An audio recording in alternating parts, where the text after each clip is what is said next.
¿puedo iniciar el Carla? No. No. Si mi paciente llegó en las primeras 8 horas, que todavía sea un tiempo suficiente para pasarle todo ese volumen, lo puedo hacer.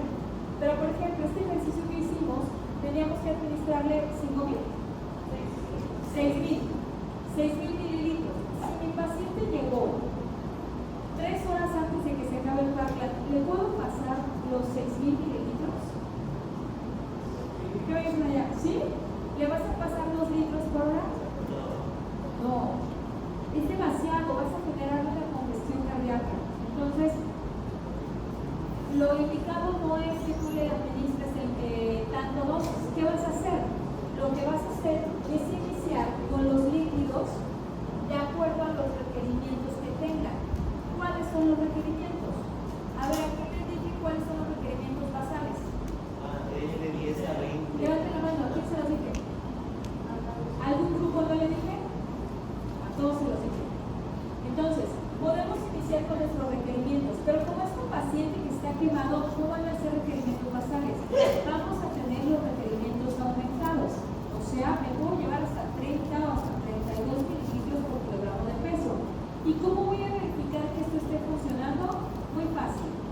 Le pongo una sonda Foley y mido mi resistor.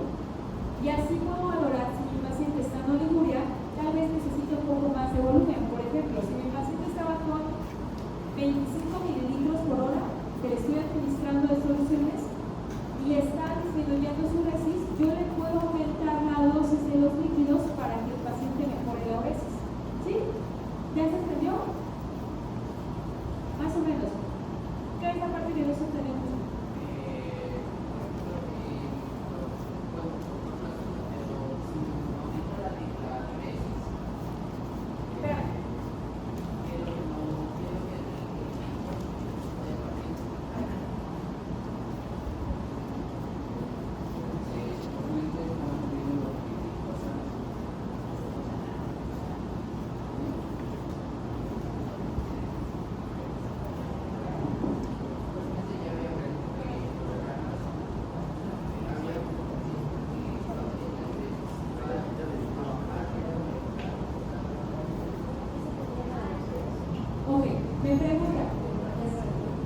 Me pregunta, a ver, sí doctora, le voy a aumentar la dosis de los líquidos, ¿cada cuánto?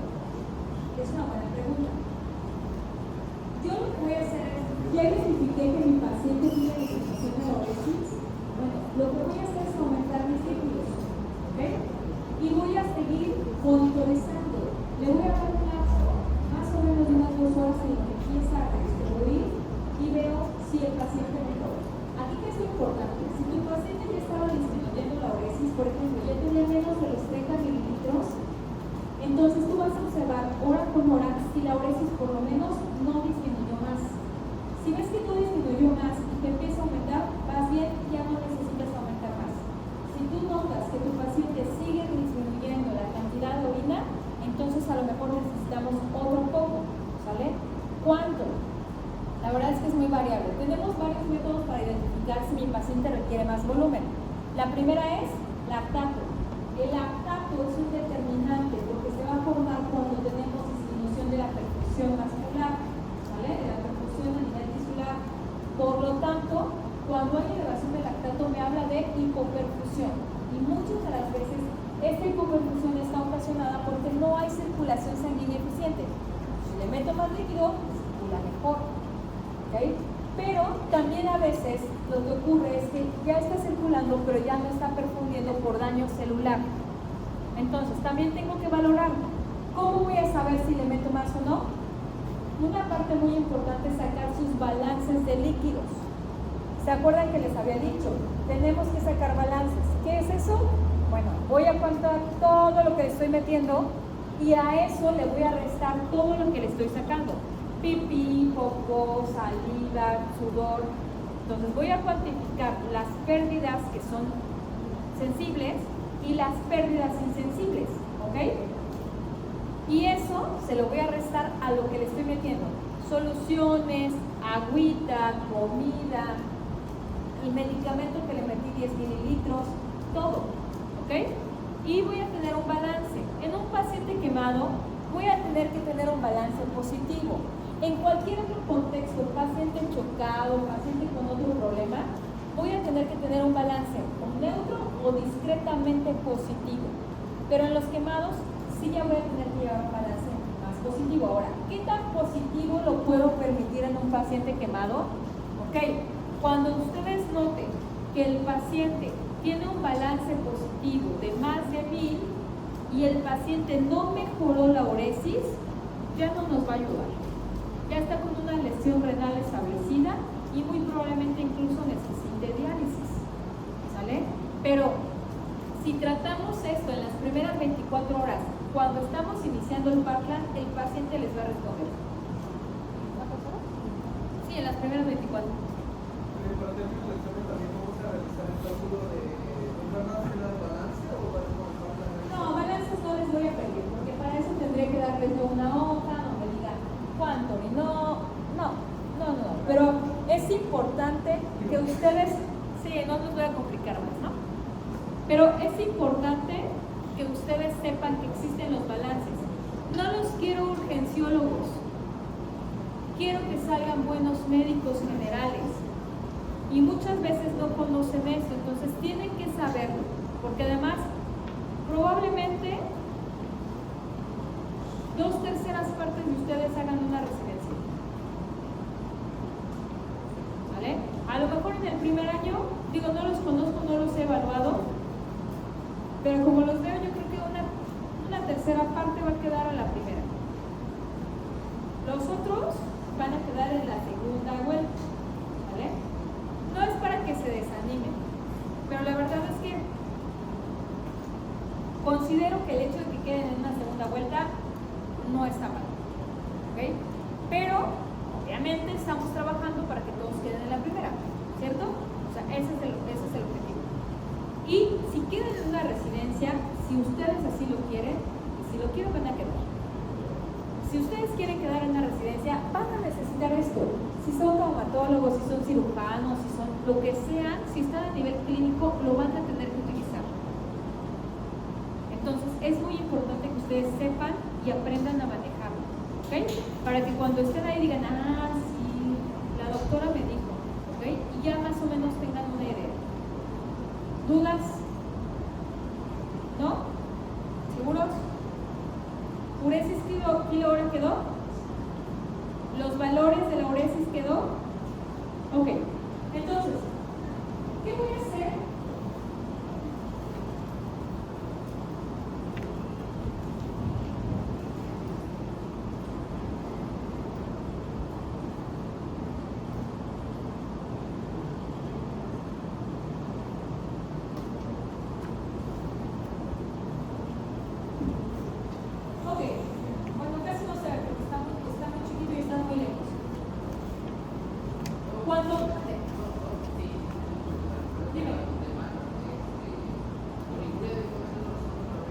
Oliguria es menos de 0.5 hasta 0.3 y anuria es menos de 0.3. Ahora, yo siempre les he mencionado que pacientes cardiópatas, pacientes renales, pacientes ancianitos, eso me lo he dicho, pero pacientes ancianitos y pacientes hepatópatas son pacientes que tenemos que tener cuidado con el volumen. Los abuelitos ya no toleran mucho líquido. Los cardiópatas tampoco, los renales pues, no tienen como orinarlo, así que se acumula todo y su pobre corazón sufre. Entonces, ¿qué pasa si yo tengo un paciente que no tolera volumen? ¿Cómo lo voy a manejar? Si Parkland es demasiado severo, ¿no? Entonces, ¿cómo lo voy a manejar? Bueno, podemos manejar las tasas ajustadas de volumen. Entonces, en pacientes que orinan, pero que no toleran mucho volumen, puedo manejar mi fórmula para poder obtener el líquido o para poder calcular lo que le vamos a administrar de volumen a mi paciente con 2 por la superficie corporal por los kilogramos de peso. En el caso de pacientes que sean mayores de 14 años y adultos, vamos a manejarlo con 2. Por ejemplo, tengo un paciente renal que está tal vez en un estadio 2, todavía orina, se vio necesito reponer este volumen, ¿cómo lo voy a manejar? Lo voy a manejar con Fabla o con mi fórmula para reponer el volumen, pero lo que voy a hacer es que en lugar de que sea 4 y en lugar de que sea 3, lo voy a manejar con 2. Voy a restringir el volumen. Ahora, punto muy importante, necesito que mi paciente orine 0.5 mililitros por kilogramo por hora mínimo. ¿Por qué? Porque eso me va a estar dando la pauta para seguir administrando el volumen. ¿Qué pasa si yo tengo y estoy administrando mi Fabla, pero mi paciente definitivamente no orina? ¿Qué va a pasar si yo le continúo administrando ese volumen? Definitivamente, mi paciente se va a poner mal, va a empezar con falla cardíaca aguda, edema agudo pulmonar. Entonces, si yo veo que le estoy administrando volumen, pero mi paciente no orina, y estoy quedando con balances muy positivos, en algún punto yo voy a tener que decir paro para. Nada más me mantengo de acuerdo a los requerimientos basales. Y valoro si se puede meter más volumen o no. ¿Sale? Pero si el paciente no orina y ya le aumenté mucho y ya le metí muchos líquidos, entonces paren el parque. Es importante que ustedes aprendan a identificarlo. ¿Vale? Por eso tienen que colocarse en una forma. Por eso tienen que escuchar a su paciente. Todo paciente que le van a iniciar con volumen tiene que auscultar toras para identificar que no hay estertores, que no hay sibilancias, que se escucha bien el murmullo, porque cuando el paciente empieza a sobrecargarse de volumen, empiezan pequeños estertores, empieza la disminución del murmullo. Entonces es una manera que también pueden identificar que el paciente se está sobrecargando. ¿Vale? ¿Dudas? Entonces, en el caso de los niños menores de 14 años, vamos a continuar con el volumen a 3. ¿Sale? Mi fórmula la voy a calcular a 3 mililitros por superficie corporal por kilogramo. ¿Por qué entonces en ellos no lo reduzco? Porque acuérdense que los niños tienen más agua corporal total. Entonces, si lo reduzco voy a generarle deshidratación. Por eso con ellos continúo igual. Pero si quiero que ellos estén orinando 1 mililitro kilogramo. Está dentro de lo normal, igual que 0.5, pero con ellos sí vamos a ser más estrictos de 1 mililitro. Y los pacientes, por ejemplo, de todas las edades que sean quemados, gran quemados, vamos a manejarlo con 4 mililitros por kilogramo de peso por superficie corporal. ¿Ok? ¿Por qué? Y ahorita vamos a hablar de gran quemados. No importa si es niño o adulto en gran quemado. No importa, si es un paciente gran quemado, me adelanto un poquito. Paciente gran quemado puede ser muchos diagnósticos. Uno de ellos es que un paciente gran quemado tenga una superficie corporal total quemada más del 50% o a partir del 50%. O que sea un paciente de quemadura eléctrica. Sobre todo en estos dos tipos de pacientes que tienen una superficie corporal quemada muy extensa, en ellos utilizamos 4. También podemos tener pacientes con quemaduras, por ejemplo 15%, pero que sean con enfermedades crónicas, por ejemplo que se hayan infartado, que tengan insuficiencia cardíaca, falla renal. A esos ya los denominamos gran quemados por la gravedad que tienen. Pero en ese tipo de gran quemados no voy a utilizar 4 mililitros. Utilizo mi fórmula con 3. O si el paciente es renal o tiene restricciones de volumen, con 2. Solamente aquellos que tienen una superficie quemada muy extensa, les administro 4. Por eso lo podemos permitir en niños y en adultos. ¿Vale? Ahora, aquí el punto es que mi paciente gran quemado, que tiene una superficie corporal muy extensa, va a tener lesión muscular y va a tener liberación de proteínas. Entonces, esto estimula el riesgo de que mi paciente haga rhabdomiólisis. Ya les expliqué a todos qué es rhabdomiólisis. Entonces, por supuesto, necesito más volumen. Y además de todo, necesito que mi paciente esté orinando entre 1 a 1.5 mililitros por kilo por hora. ¿Sale? ¿Sí quedó claro? Y aquí van a salir inicios. Ahora, ¿cómo manejo? Sí, de verdad, se van a dar cuenta en el examen cómo todo va a fluir. Créanme.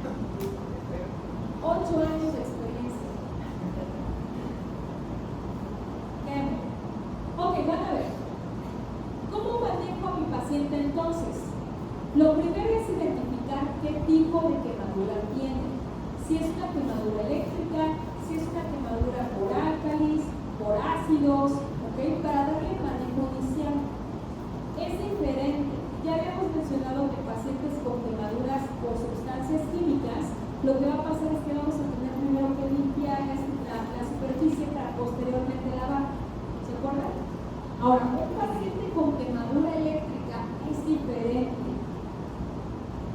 El paciente con quemadura eléctrica, ya les había mencionado, tiene una zona de entrada, que es de donde agarró, y tiene una zona de salida, que es donde salió. Entonces yo voy a tener una quemadura muy chiquitita aquí o donde sale, porque me ha tocado ver que entra por aquí y sale por acá, ¿no? Lo más común es que entra por la mano y sale por el pie. Yo diría que un 70% son así. Pero la superficie yo no la puedo cuantificar. Como tal visible no puedo.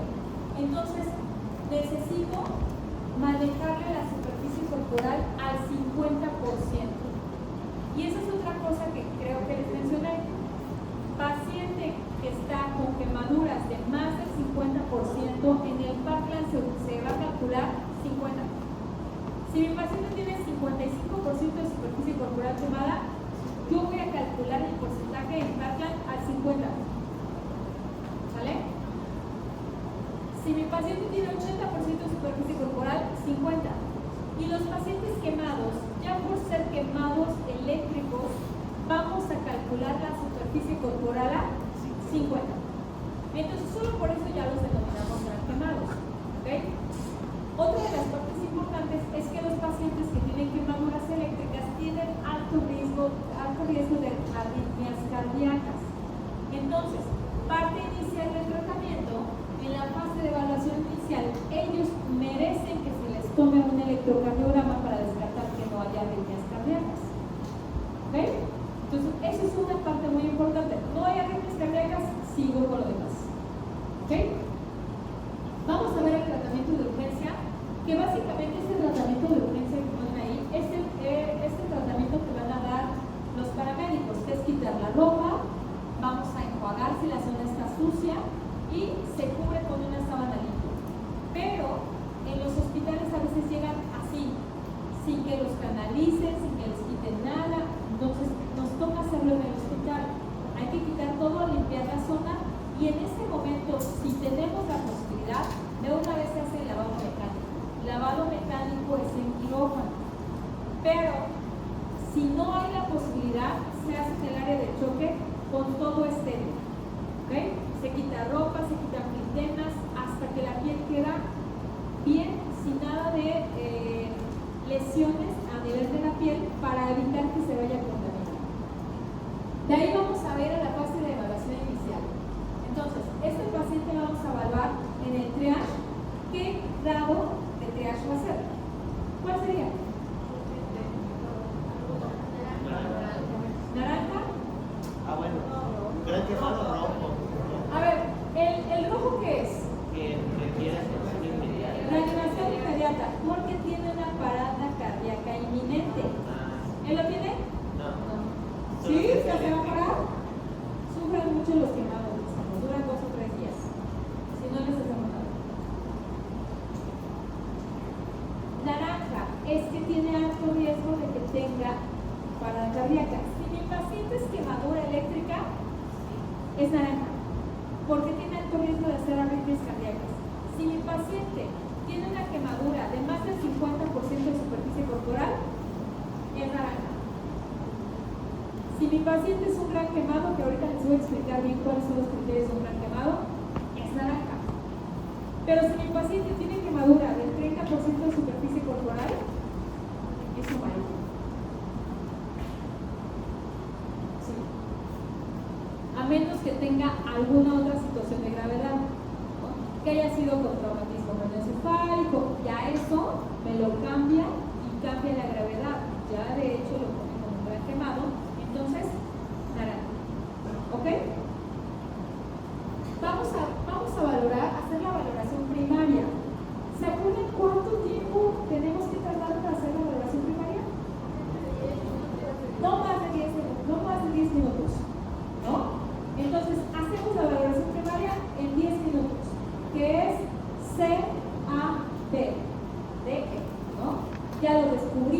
vimos, calculamos la superficie corporal quemada, vamos a valorar si este paciente podemos atenderlo ahí o si no se va a derivar.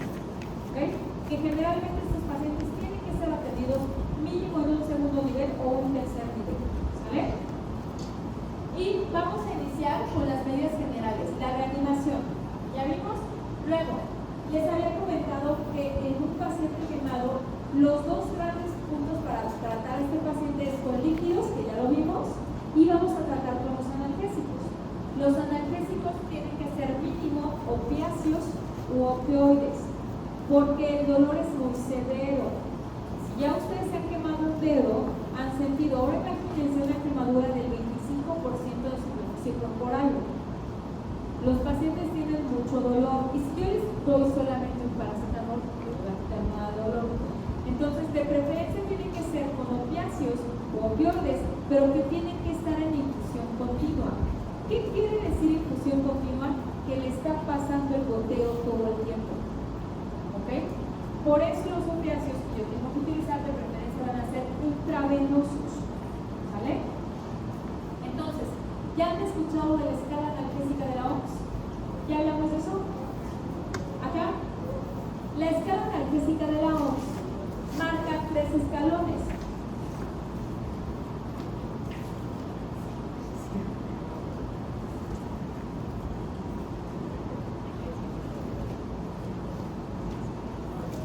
Ok, voy a contarles este como ejemplo, pero esto es otra cosa, ahorita vamos a ver. Marca 3 escalones. El primer escalón son los AINES. El segundo escalón son los opiáceos. Y el tercer escalón son los opioides. Lo que nos dice la OMS es que los analgésicos de la misma familia compiten por el mismo receptor. Por ejemplo, los AINES todos van a la ciclorroxa. Entonces, ¿qué pasa? Que si yo le meto paracetamol y yo le meto además diclofenaco, pues van a competir por usar el mismo receptor.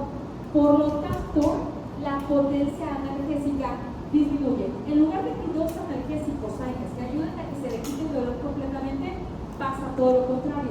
Disminuye el potencial analgésico. Ahora, en el segundo escalón tendríamos que tener opiáceos. Por ejemplo, tramadol, metocarbamol, ¿sale? Estos opiáceos yo sí los puedo mezclar entre escalones. Los del mismo escalón no puedo. O sea, no le va a servir de nada a mi paciente que yo le meta metocarbamol con tramadol, porque van a competir igual por el mismo receptor. Pero yo puedo utilizar tramadol con paracetamol, que es una fórmula muy conocida, y el potencial analgésico se exacerba, aumenta hasta el punto en donde me va a dar el potencial analgésico equivalente a un opioide. O sea, el potencial de eso es como si le administráramos morfina. Entonces, yo tengo que aprender a mezclar mis escalas analgésicas. Ahora, puedo ponerle en mi opioide, por ejemplo, buprenorfina, naltrexona, oxicodona, morfina, son los de la escala analgésica mayor. Yo puedo mezclarlas con otra escala analgésica. Puedo poner, ¿qué les gusta? Buprenorfina con ketorolaco, y esto me va a potenciar la escala analgésica. Entonces, si mi paciente todavía con buprenorfina tiene dolor, le administro ketorolaco y con eso el paciente va a quedar con menos dolor o ya se le quita el dolor. Entonces, tenemos la posibilidad de estarlo mezclando. Ahora, en el paciente que está con quemaduras de más del 10% de superficie corporal, 10% de superficie corporal mayor a eso, ya es para que lo hospitalicen, ¿eh? O sea, paciente con más de 10 a hospital. Entonces, un paciente hospitalizado por quemaduras necesita que el tratamiento analgésico sea por infusión. Entonces, si no tiene tanto dolor, pues le administro tramadol intravenosa en infusión, le puedo administrar los 300 miligramos que le corresponden, porque máximo son 100 miligramos cada 8 horas. Le administro los 300 juntos, diluyo en una solución salina 100, 150 mililitros, y se lo paso para 24 horas. Así le va a estar pasando la dosis, pero de manera continua. Y le puedo administrar su paracetamol, su ketorolac o el diclofenaco para que inicie el potencial analgésico y el paciente no tenga dolor. ¿Sí quedó claro? ¿Sí? ¿Queda analgésica de la OMS? Entonces, al paciente que está con quemaduras necesita y que está hospitalizado, tenemos que administrarle el tratamiento de preferencia intravenoso. ¿Ok? La otra es la hidratación, que ya lo vimos. Tenemos nuestras clasificaciones, tenemos nuestras fórmulas para poder administrar el volumen, ¿no? La profilaxis antitetánica, muy importante, niños. Recuerden que la piel es una barrera contra infecciones bacterianas y virales. El tétanos está en el ambiente, es muy fácil adquirirlo con cualquier superficie. El problema es que si el paciente no tiene esa barrera epitelial, muy fácil se contamina. Por eso, el paciente que está quemado necesita que le administren la profilaxis antitetánica. Ahora, la elevación de las extremidades, ya habíamos hablado de eso y les había comentado que de preferencia tenemos que tener la elevación si el paciente está con quemaduras en tórax, en cara o en cuello, a 30 grados la camita, medio sentado. Si le son las extremidades, hay que mantenerlas elevadas. Se pueden poner sabanitas, almohadas, lo que sea, para que la mano esté levantada y esto disminuye el edema. Entonces nos va a disminuir también el riesgo de síndrome compartimental. ¿Ok? Las curas locales y la profilaxis antibiótica, que ya lo habíamos mencionado, eso no existe. En pacientes quemados no debemos administrar antibiótico. Y me preguntaban de este grupo, pero doctora, es que no tiene piel, se va a infectar. Sí, pero si nosotros administramos antibiótico para evitar que se infecte, en algún momento de igual manera se va a infectar. El problema es que las bacterias se van a hacer resistentes al antibiótico. Entonces vamos a tener resistencia bacteriana y va a ser más complicado tratar a este paciente. Por eso no se administran antibióticos con el objetivo de evitar que crezcan las bacterias. A veces podemos poner algunos medicamentos que nos ayuden a que disminuya el riesgo de que haya sobrecarga bacteriana.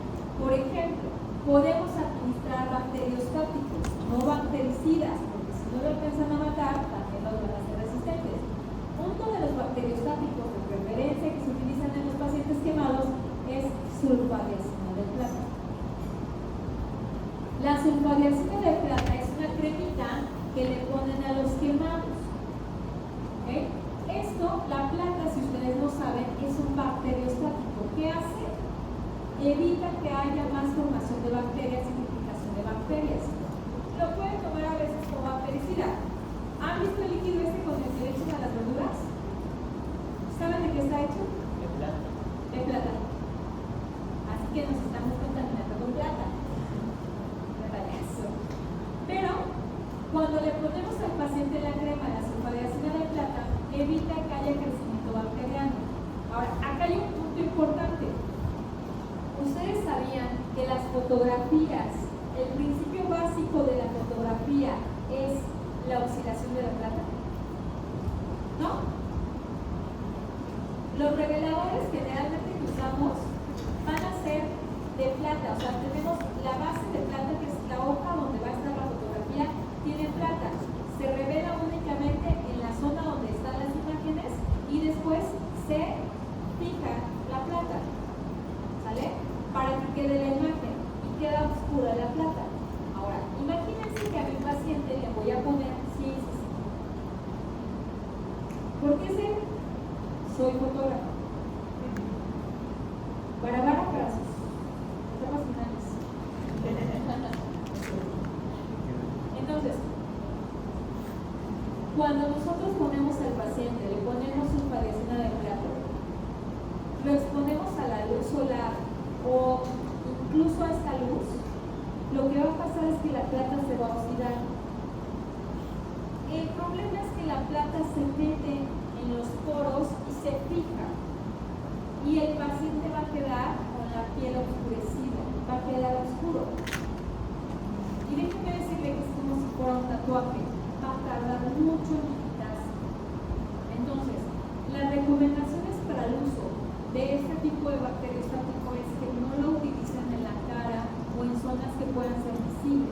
porque si no lo que va a generar es que el paciente se quede con la piel oscura.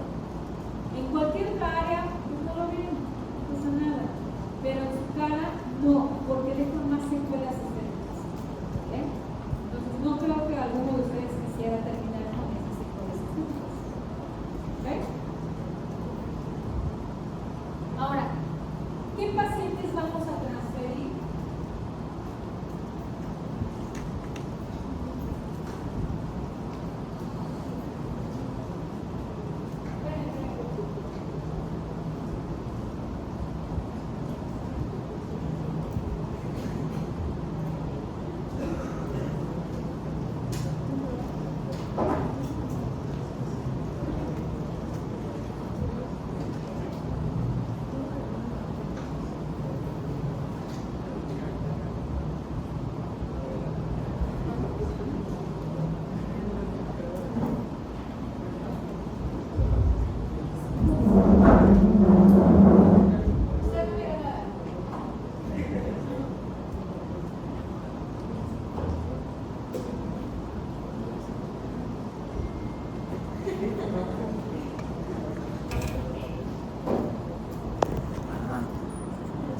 Me avisan cuando se acabe la hora, ¿sí ven?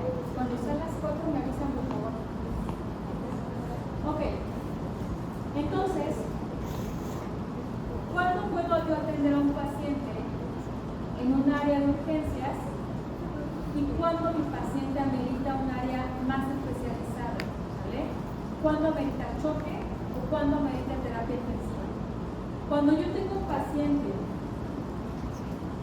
con estas características,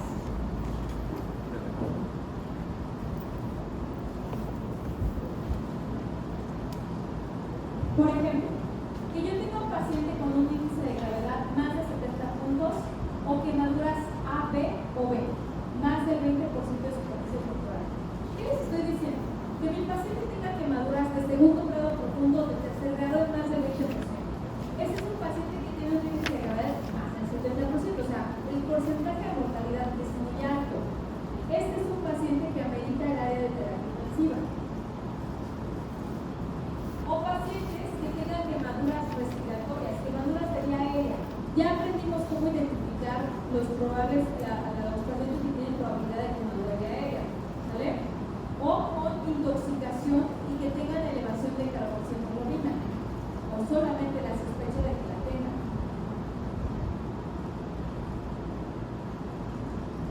O pacientes con quemaduras eléctricas de alta tensión, ¿vale? O pacientes que tengan trauma múltiple. Es decir, es muy frecuente, chavos, que nos toquen pacientes quemados que estaban pintando y que con el rodillo tocaron cables de alta tensión y se electrocutaron. Pero que estaban pintando zonas elevadas o estaban en una escalera o estaban en un andamio y que cuando les da la electrocución los avienta, hace un arco y los avienta. Entonces el paciente cae de 2 metros, de 3 metros de altura y termina con trauma múltiple. Este paciente es un paciente muy grave. Pacientes con patologías severas y que además estén quemados. Imagínense el paciente que se quemó y que por el dolor se infartó. O el paciente que se quemó es diabético y le da cetoacidosis. Entonces, esos son pacientes muy graves. O pacientes con quemaduras de más del 50% de superficie corporal quemada. A estos pacientes se les llama gran quemado. Estos son los pacientes gran quemados y tienen que ser atendidos en choque mínimo y de ahí pasan a terapia intensiva. ¿Ok? ¿Por qué? Porque la mortalidad es muy alta.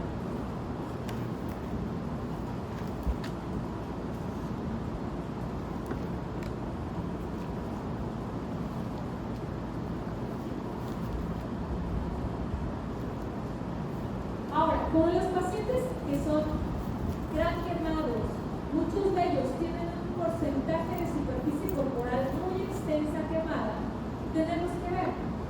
Yo les dije cuando hablamos de canalizar a un paciente quemado que necesitamos catéteres cortitos y gruesos, ¿se acuerdan? Que de preferencia no utilizar flujo laminar y por el flujo turbulento. Pero en un paciente que está gran quemado y que tiene un porcentaje muy alto, necesitamos colocar un catéter. Ya no necesito, o sea, ya no me voy a poner exigente. Ya no me voy a poner exigente a pedir que me pongan un catéter, no sé, en el brazo. La verdad es que es en donde haya lugar. ¿Cuál es el punto aquí? Que de preferencia se tiene que canalizar con 2 vías. Ya lo hemos hablado. Pero de preferencia tiene que ser con catéteres periféricos y que sean en zonas que no estén quemadas. Porque a veces no hay zonas que no estén quemadas. Entonces, de preferencia en zonas no quemadas. ¿Qué pasa si no tengo un área para catéteres periféricos que no esté quemado? Mi segunda opción es poner un catéter central en un área que no esté quemada. ¿Ok? ¿Qué pasa si no la tengo? Bueno, ni modo, me voy a tener que ir a la tercera opción. La tercera opción es poner catéteres periféricos en un área que esté quemada. ¿Qué pasa cuando pierdo la piel? Ya habíamos hablado, aumenta el riesgo de infecciones. El problema es que si yo funciono esa zona que puede estar infectada, voy a inocular a nivel de la sangre con esta bacteria y entonces voy a generar una bacteremia. Esto es muy importante porque el riesgo de que haya bacteremias son muy altas. Por eso prefiero colocarlo en un catéter periférico. La última opción es colocar el catéter, pero un catéter central en un área quemada. ¿Qué pasa si yo pongo un catéter central? Recuerden que, creo que ya les había dicho, el catéter central se va a la aurícula derecha. Entonces, si yo funciono y inoculo, voy a inocular directamente en el corazón y voy a generar una endocarditis o una miocarditis. Entonces, el pronóstico del paciente lo estoy ignorando. ¿Sale? ¿Dónde lo puedo conseguir? No sé, en pie, en ingle, puedo poner un catéter femoral, puedo poner muchas cosas mientras que el área no esté quemada. ¿Sale? La elección es eso.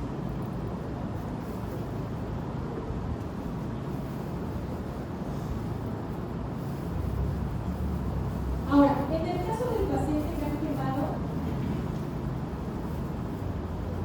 también puedo manejar mi fórmula. ¿Sale?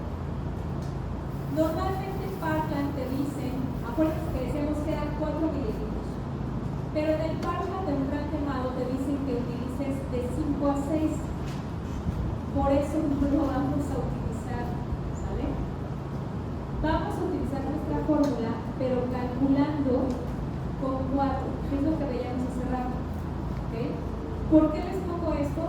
Porque ustedes tienen que saber que anteriormente se utilizaba con 5 o 6 mililitros en pacientes gran quemados. Ahora, la indicación para aumentar la cantidad de mililitros era que el paciente tuviera mayor superficie corporal.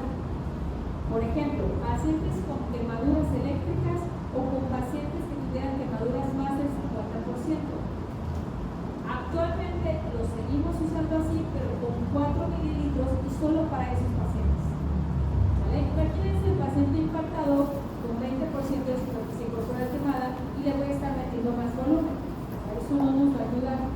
Solamente son los pacientes que tienen una superficie corporal muy extensa quemada. ¿Ok? ¿Dudas? ¿No?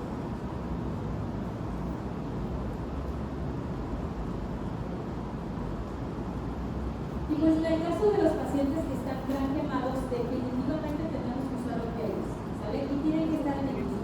Lo que ya habíamos dicho.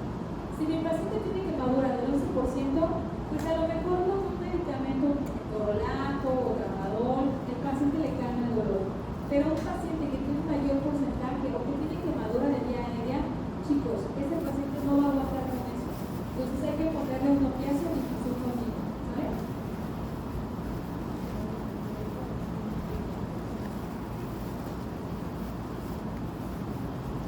Ahora, el paciente que está gran quemado, la base del tratamiento es el monitoreo. Y la verdad es que esto a mí me gusta mucho, porque el monitoreo es como vamos a manejar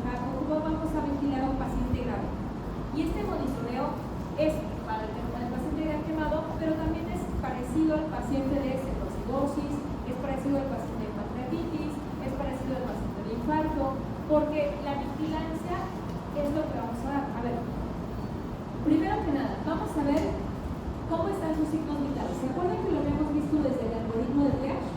Ok, entonces vamos a identificar saturación de oxígeno. ¿Cuánto requiero de mi paciente con saturación de oxígeno? 94. Ya se lo aprendieron. Ahora, presión arterial media, debemos de tener una presión, aquí les pongo 70, entre 70 y 80. ¿Cuánto es lo mínimo que debo de tener una presión arterial media? 65. Ya había mencionado eso cuando estuvimos en el algoritmo postparto, ¿se acuerdan? Que debemos de tener 65 milímetros de mercurio. Ahora, la pregunta es, ¿se acuerdan de cómo sacar su presión arterial media? Sí. No. 2 diastólicas más una sistólica de 3. ¿De este lado? ¿Se acuerdan? ¿Sí o no? ¿Sí? Si no, para que lo recordemos. Entonces, saco mi presión arterial media, que es una sistólica más 2 diastólicas entre 3. ¿Ok? Y cuando mi paciente tiene una presión arterial media menor de 65, quiere decir que ese paciente está hipotenso y ya puedo decir que está chocado. Entonces, en mi paciente que está con quemaduras, obviamente tiene alto riesgo de un choque hipovolémico o hemorrágico, así que yo voy a estar vigilando mi presión arterial media para asegurarme que no se vaya a chocar, ¿vale? Vamos a tener que estar colocando una línea arterial. El paciente que está con quemaduras, si empieza a tener disminución de la perfusión, va a empezar a ponerse con acidosis metabólica. Entonces, una de las maneras que yo puedo estar vigilándolo es que esté tomando gasometrías. Ahora, si el paciente tiene quemadura de vía aérea, pues con mucho más razón. El problema es que si el paciente le tengo que estar tomando a cada ratito le tengo que estar tomando gasometrías y no tengo mucho espacio que no esté quemado para tomarlas, lo ideal es ponerle un catéter que ya esté fijo, que es una línea arterial. Se pone como si fuera un catéter y se deja ahí como un catéter periférico. Y de ahí puede estar tomando mis muestras sin estar consumiendo al paciente. El problema es que necesitamos un equipo especial y la verdad es que no en todos lados hay ese equipo, ¿vale? Pero nos ayudaría mucho para poder manejarlo y valorar si mi paciente tiene inestabilidad hemodinámica. Eso significa cómo está su frecuencia cardíaca, que esté dentro de los parámetros normales, que no esté muy taquicárdico o muy bradicárdico, que la presión esté dentro de los parámetros, o sea, más de 65 milímetros de mercurio. Porque un paciente que tiene alteraciones de la frecuencia cardíaca me habla de que algo está pasando. Un paciente que se asusta, un paciente que se enoja, un paciente que se exalta, también va a estar taquicárdico, ¿no? Si yo les digo que van a venir 100 preguntas para su examen en 1 hora, seguramente les genera taquicardia. Pero la frecuencia cardíaca no va a ser mayor a 120. Cuando mi paciente se asusta, la frecuencia sí, taquicardia 110, 115, 105. Pero un paciente que tiene una frecuencia cardíaca mayor a 120, casi llegando a 130, me habla no solamente de que tiene dolor, o no solamente de que el paciente está mal o está con algún malestar, sino que cuando tengo un paciente con una frecuencia tan alta, me habla de que falta volumen intravascular. Entonces, ese corazón está tratando de compensar esa falta de volumen. Por eso late más rápido para alcanzar a tener una circulación adecuada. En este caso se vuelve un corazón hiperdinámico. ¿Ok? Se mueve más rápido para que alcance la circulación sanguínea. Eso también es un problema, porque no le permite a los tejidos que puedan absorber el oxígeno de manera eficiente. Entonces también nos va a generar más problemas. ¿Ok? Y tener en cuenta la temperatura. Ya habíamos mencionado que los pacientes quemados tienen alto riesgo de hacer hipotermia, ¿se acuerdan? Y que la hipotermia aumenta el riesgo de mortalidad. Tenemos lo que es la triada letal. La triada letal que habla de acidosis, hipotermia y hipercoagulabilidad. Entonces, esto aumenta el riesgo de paro cardíaco. Un paciente quemado me va a presentar acidosis por la hipoperfusión. Además, el paciente tiene hipotermia porque tiene pérdida de calor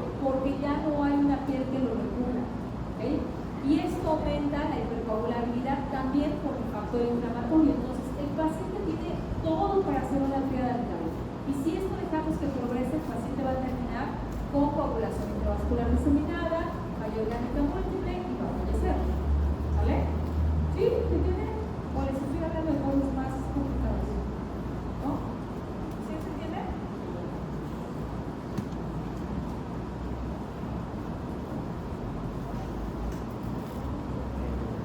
Y entonces, ¿qué tengo que hacer? Ya les había comentado que estoy vigilando mi frecuencia cardíaca y estoy vigilando mi presión arterial. ¿Qué hay que vigilar? Mi uresis. Ya saben cómo sacar la uresis kilhora. Y necesito que mi paciente esté orinando 0.5 mililitros por kilo por hora. Y si es un paciente gran quemado, ¿cuánto? 1.5. Necesito al paciente poliúrico si es gran quemado, sobre todo si es quemadura eléctrica. ¿Ok? El balance hídrico tenemos que estar valorándolo. Al principio va a ser poco estimado porque voy a tener un balance muy positivo, pero necesito estar viendo cuánto orina el paciente. Mientras que esté orinando entre 30 a 50 mililitros o un poco más de 50 mililitros, quiere decir que el riñón está respondiendo. ¿Vale? Si mi paciente orina más de 50 mililitros, ya está muy poliúrico. Por ejemplo, tiene una uresis kilhora de 2, a veces es de más, entonces yo puedo disminuir mi volumen. Le estaba aquí mezclando a lo mejor a 30 mililitros, le puedo disminuir a 28, a 27, para que también el paciente no se me vaya a complicar. Cuando el paciente orina mucho, pierdo electrolitos. Entonces también lo pongo en riesgo de que el paciente empiece con hipocalemia, hipocalcemia, tampoco es algo que yo quiera. ¿Vale? A eso me refería con dar manejo por requerimientos. Si orina mucho, le bajo el volumen. Si orina poco, le bajo el volumen. ¿Sale? Y la presión venosa central, que la verdad es que ya casi no lo usamos. Lo ideal sería que tuviéramos nosotros la manera de cómo valorarlo. Normalmente va de 8 a 12 en los pacientes que no están intubados, más de 12 a 15 en pacientes intubados, y una presión de 8 a 12 me hablaba de que tiene suficiente volumen, que ya no necesita más, que ya no le metas más agua. Ahora no lo usamos, es más invasivo. ¿Qué pasó? En un paciente gran quemado que esté en punto 1 está poliúrico, que De 1. De 1. Sí, 1. Punto 1 está anónico. Tiene que ser lo normal de 0.5 a 1 mililitro por kilo por hora. Si mi paciente está con 1, está normal. Pero el paciente gran quemado eléctrico necesito que sea 1.5. ¿Sale? ¿Ok? Entonces les decía, actualmente ya no lo usamos. Lo que usamos es el equipo de ultrasonido. Checamos el colapso de la vena cava o el colapso de la vena yugular. Si cuando yo presiono con el transductor se aplasta la vena cava, quiere decir que le hace falta volumen. Si no se aplasta, si no alcanza a colapsarse, quiere decir que tiene suficiente volumen y ya no hay que meter más. ¿Okay?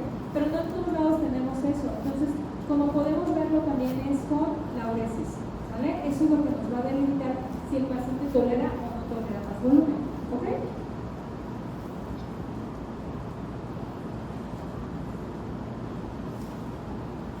Y cuestionamos los criterios de ingreso a unidades de cuidados intensivos, que si se dan cuenta es lo mismo que el paciente gran quemado. O sea, son pacientes con índice de gravedad del 70% o quemaduras A, B o B más del 20% de superficie corporal quemada, pacientes mayores de 65 años o menores de 2 años con más del 10% de quemaduras en segundo grado profundo o tercer grado, paciente con quemadura de vía aérea, quemaduras por electricidad, quemado con trauma múltiple, falla en la reanimación. ¿Qué quiero decir con esto? Que le estoy administrando mediante la fórmula los líquidos y el paciente no orina. Y él tiene mucho volumen y ya no orina, no responde o está hipotenso, este paciente está muy grave. Ya tiene falla orgánica y el riesgo de que fallezca es alto. Por eso tiene que ser valorado con terapia intensiva. ¿Okay? Y la inestabilidad hemodinámica o respiratoria, es decir, paciente chocado o paciente con distrés respiratorio, se tiene que ir a terapia. ¿Vale? Si se dan cuenta, son todos los pacientes que están quemados.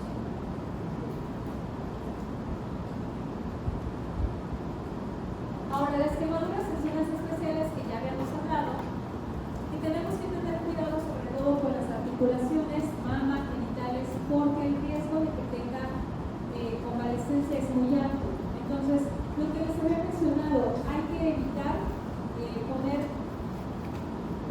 articulares, porque eso también puede generar mayor compresión y un síndrome compartimental.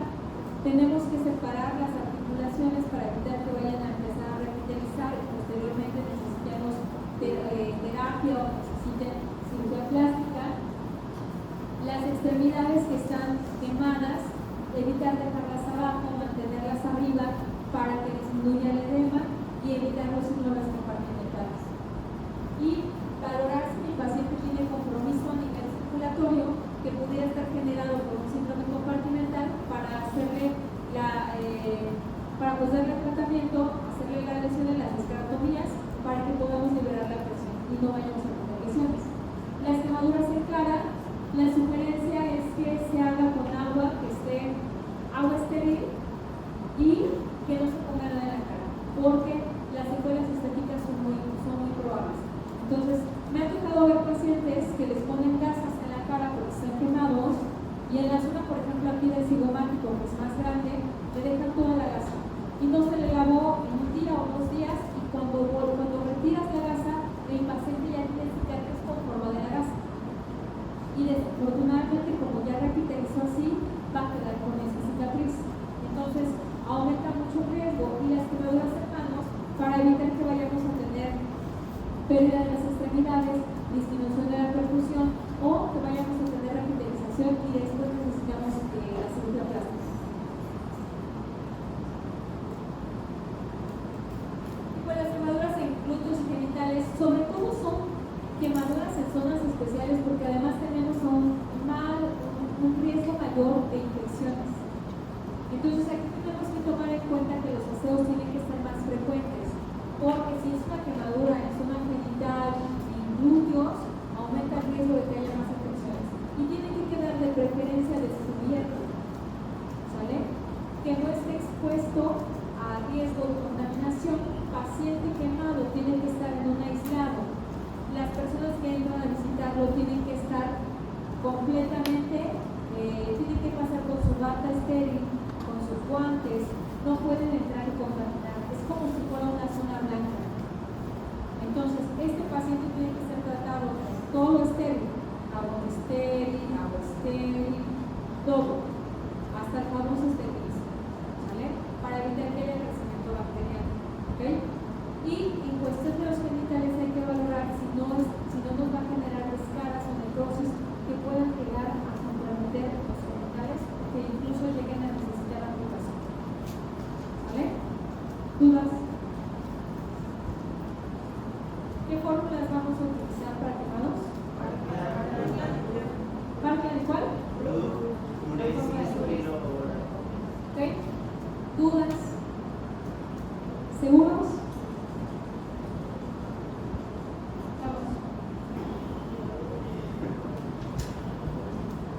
¿Ok?